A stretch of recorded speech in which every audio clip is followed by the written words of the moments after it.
C'est ma grand-mère. L'autre anecdote que je vais raconter, nous autres, on a eu une grand-mère neuve. Mon grand-père est mort, il s'est marié 30 ans plus tard.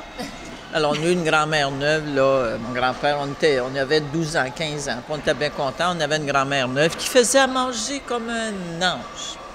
Et vu qu'on était nombreux, on était à peu près 8 pensionnaires pendant l'année, puis il y en avait 8 à la maison. Puis quand arrivait le temps des fêtes, Papa et puis ma mère, c'est le même qu'on les appelait, ils recevaient toujours au jour de l'an les enfants de Pépère, mais rendu un temps, c'est qu'ils recevaient juste les adultes, puis nous autres, les enfants qui allaient aux études, les plus vieux, ils nous faisaient un repas spécial. Alors, ce qui arrivait, c'était surtout le soir, là, papa et maman faisaient préparer tout ça, puis ils nous invitaient. Alors, ce qu'on faisait, c'est qu'on leur téléphonait à 9 h le matin. On leur disait, on ne mange pas ce midi, on va beaucoup, beaucoup manger ce soir. Mon père voulait nous tuer. Puis effectivement, on arrivait chez notre maman, puis notre papa, il avait allongé la table.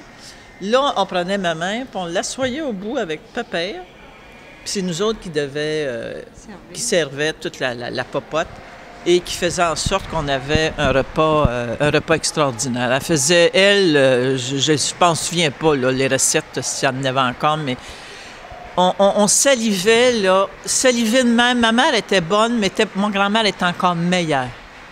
Saliver comme ça, là, les repas de ma mère Marcotte, là, c'était quelque chose d'extraordinaire. Puis ce qui arrivait, je pense que aussi dans ce temps-là, c'est que la nourriture n'était pas transformée, il n'y avait pas de pesticides, tout était plus pur. La viande aussi. Les animaux n'avaient pas été injectés aux antibiotiques, tout était plus pur. Ce que tu racontes, c'est que si c'est ta grand-mère, puis ta mère a 96 ans, c'est pas jeune. Là. Non, c'est pas jeune. Donc, probablement qu'elle avait... La viande était... Bien sûr, la viande, papa faisait boucherie, puis il fournissait papa, c'était son père. Donc, il y avait vraiment de la viande, probablement, très, très peu. Puis elle avait une façon son ragoût goûtait vraiment pas comme celui de maman. Il était 10 fois meilleur. Pourtant, mais celui de maman était bon.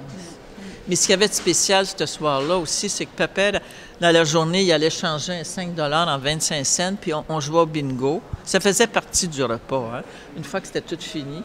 Et là, on nous donnait des cartes de bingo, puis là, on était tellement fous pendant le jeu qu'on prenait toutes sortes de façons pour remplir une carte. Là, à un moment donné, on décidait qu'on se levait tous debout, puis à la minute qu'il sortait un chiffre dont on avait le numéro, on s'assoyait, on se punissait au lieu de se récompenser. Durant le repas. Après le repas. Parce qu'il y avait tout un cérémonial. Et une fois, papa avait acheté une caisse de bière, puis il l'a tellement caché qu'il ne l'avait jamais trouvée. Fait qu'on a viré la maison à l'envers, puis on ne l'a jamais retrouvé. Il paraît qu'il l'a retrouvé 2-3 jours après. Puis une autre fois, c'était un gâteau que ma grand-mère avait préparé. Mais tu sais, il y avait des cuisines de froide, il y avait le haut côté, il y avait dans la chaîne, il allait mettre ça un peu partout. Il cachait ça, tu comprends? Alors, à un moment donné, il se réveillait, puis il venait de trouver le gâteau, il trouvait la caisse de bière. Mais il y avait tout un événement autour de ces repas-là. C'était fort agréable.